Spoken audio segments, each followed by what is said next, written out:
Right, Councillor Simpson. Thank you, Your Worship.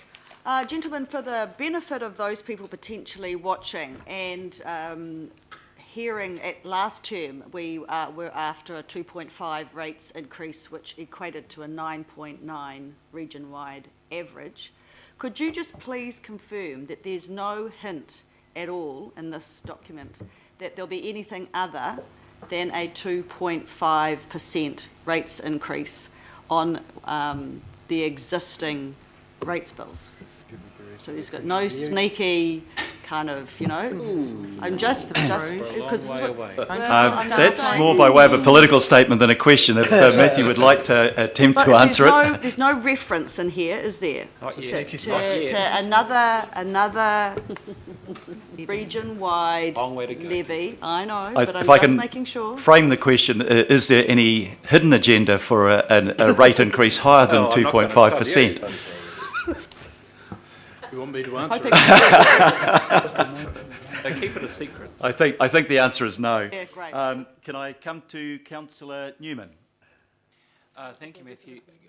The information that you provided at the workshops and in the subsequent information that's been before the Finance Performance Committee around the scenarios at different rate increases and the required opportunity cost savings that we would need to achieve in order to ensure that we balance the budget on those different rate increase scenarios. As a practical way forward, that information could be presented for public consultation reasonably easily, couldn't it? Because the information is available. The officers have documented it for the purpose of informing the governing body membership. Is that correct? So through the chair, it absolutely could. It's that you could consider that. We could bring that forward. I think at a minimum we could make that sort of information available as what we'd call supporting information. Yes. You could have a discussion about the extent to which you wanted it elevated into the document itself. So beyond the Mayor's proposal, a scenario of a rate increase at, say, 2% and a scenario of a rate increase at 3.5%, as what Councillor Clough has discussed, and the opportunity cost savings that would be achieved, would have to be achieved. That is not an impossible task for us to roll out in order to provide information for the public to provide input on. That's correct? Yeah. I think the answer is that what we're putting out is a 2.5% rate cap, but other scenarios could well be part of the consultation document if I've understood your question we'll have a debate correctly. on that, yep. Thank you. Councillor Fletcher, I've got the last three I've got here are Councillors Fletcher, Cooper and Philippine. I'll close it off at that unless somebody's got an urgent question. We want to get on with the discussion. So, Councillor Fletcher. Thank you. My question to the officers has been, I suppose, initiated by a statement and a question put by the Deputy Mayor. But given that there's been no willingness to entertain the EY Cameron report, which we have now had for over a year, because that will be part of the LTP, that has, I'm taking it from that assumption, which officers have put to us on several occasions. Do you believe that basically the LTP is really a recalibration? So what is of concern to me is if we wanted to consult, and the purpose of this is to consult, it's not to make final decisions today. The Mayor has reminded us on previous occasions that while this is his mayoral proposal, he's wanting the support of councillors with this. This is for this financial year because, as you have put to us previously, we can't bring these other things into play, the Cameron report, we can't bring in other, because you want to actually reconsider these matters as part of the LTP. So can you just confirm to me what we are doing in terms of the budget for this year, what the implications of that are for subsequent years, if the purpose is to do that recalibration for the LTP? Thank you. Have you got that question, Matthew?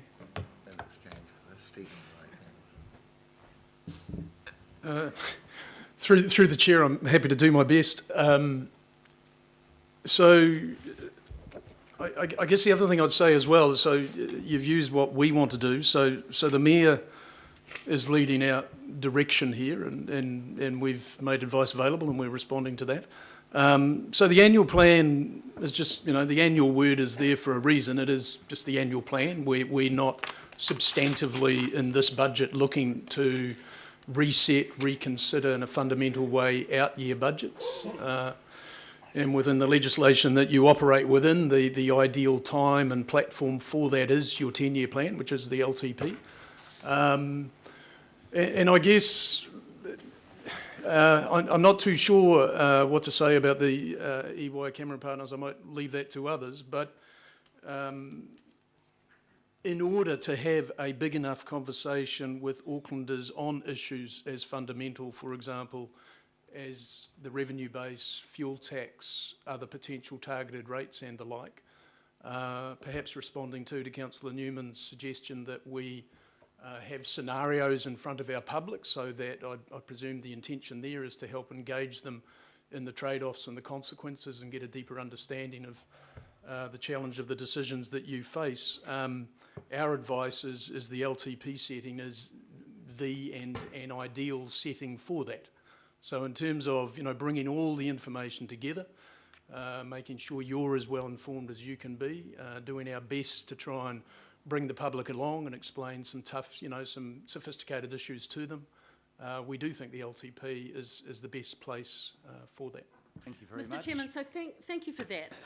The reason I asked that question is that it would appear that for some councillors there has been a measure of intimidation in suggesting that they will be crunched for putting forward an amendment.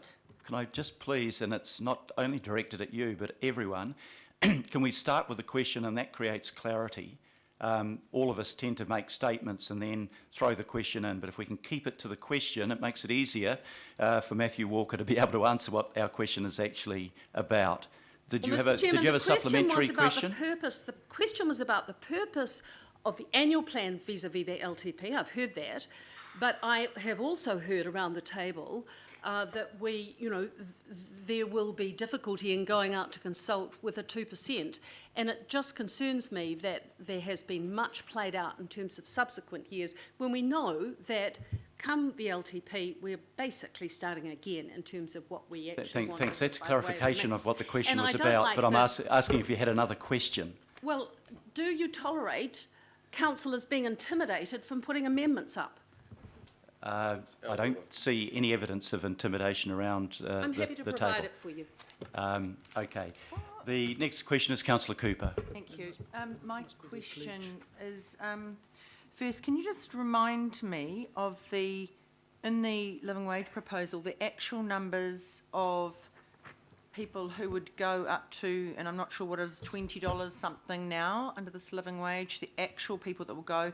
So first those numbers, and then the numbers of staff members who would have to receive a relativity payment to keep a buffer. So that's my first question, then I have a subsequent question. Okay, Mr. should we Mayor. get an answer to that one first, Matthew Walker? So through the chair, I'd just like to ask Rob.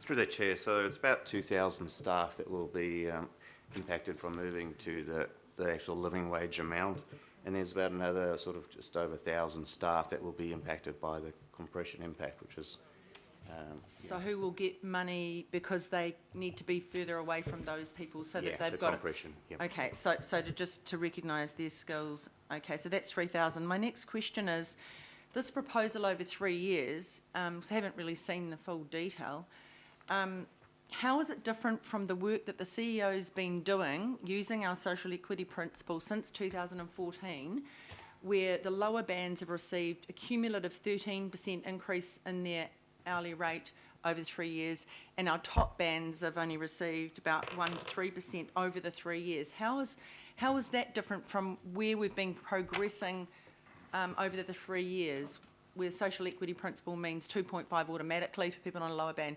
Is this any different? Through the chair, this would be, I guess it would be an acceleration, effectively. So Last financial year, it was the 2.5%. The living wage was moving at 3%. So again, this is us moving quicker to a higher amount. So it's just really a continuation of the program, which we started in 2014 in our remuneration policy, but we're just making it quicker. So it's not actually delivering, so will it deliver people into the living wage in the next financial year? Like, I don't know what it is, I think it's $20, 40 or 70 something. Yeah, but for next, sorry, I can't hear everybody at once. For next year, it's into $20 something, I think, if we're doing it from the next annual plan. That's what I want to understand. Thanks. So through the chair, what's proposed for consultation, but ultimately you will have some input on the shape of that consultation document, is that it's phased in over 3 years. But we have provided advice and will provide advice on what it would look like to bring it in over 1 year. Okay, and also just so in that, so if we left it keeping going the way we're doing it, then what's the difference? A year? 2 years? I don't know. So that's what I want to understand, Mr. Mayor. Okay, the question's quite a good one. If we just Of course it is. abided by the social equity principle that we are following at the moment, how many years would it take to bring Mr. Chairman, I don't those think you need staff to up to the living wage? reword my question. Sorry, It was sorry, very clear. Well, I'm trying to get it clear too. Have you an answer to that? Answer. Ross knows. So through the chair, no, we can't answer that question exactly. What we can say is it would be longer.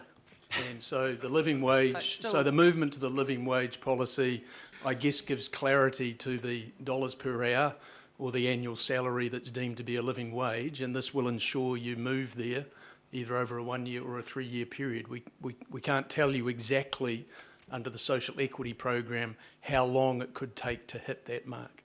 So Thank you. can I get That's all I need to some know. slightly greater clarification around that? Longer can be anything from 1 year to 20 years. Can you, without being totally specific, can you give us an indication if we just leave the status quo, is that likely to be in the next 10 years, say, that it would reach the living wage? We would think so. Okay, thank you. Okay, last question. You had somebody that can answer that question more clearly, I think. Yeah, sure. Through the chair, if we follow the social equity policy, we will reach only 40,500 as an annual salary over the next 3 years, which will be shorter than what we'd estimate the living wage to be. So we would, dependent on economics and how the living wage grows, if it grows over 2.5%, we will never reach there if it continues growing. So it's not up to what we do, it's really up to what the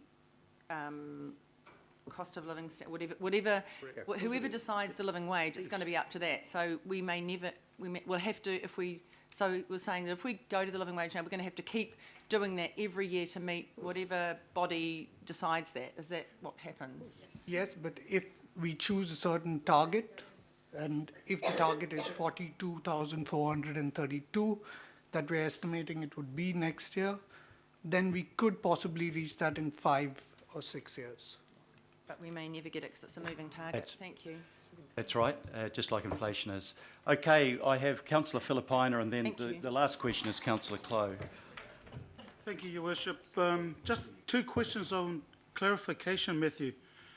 9.9%. Can you tell me what that 9.9% was made up of? I know it was a 2.5, I think UAGC. Can I just get some clarification around that, please? So through the chair, my recollection of that year's budget, which I think is going back 2 years, is that the general rate increase was set at around 2.4 or 2.5%, and the representation of that equating to a 9.9% increase was derived by adding the step change in the interim transport levy on top. And just for people who are listening and seeing all this, was that transparent and made to the public around that step up in the UAGC? Was that made to them and they knew what it was made up of? So through the chair, so council's LTP consultation document outlined the potential for a targeted rate to be one of the mechanisms that helped fund the transport program. Okay, so it was transparent. Thank you, Your Worship. Thank you very much, councillor. Finally, councillor Clow. We're very fortunate around this table as us men earn the same as Women. the female councillors, because we all have the same amount of money getting paid to us. If we lift to the living wage over 3 years, will this benefit females in our workforce more substantially than males?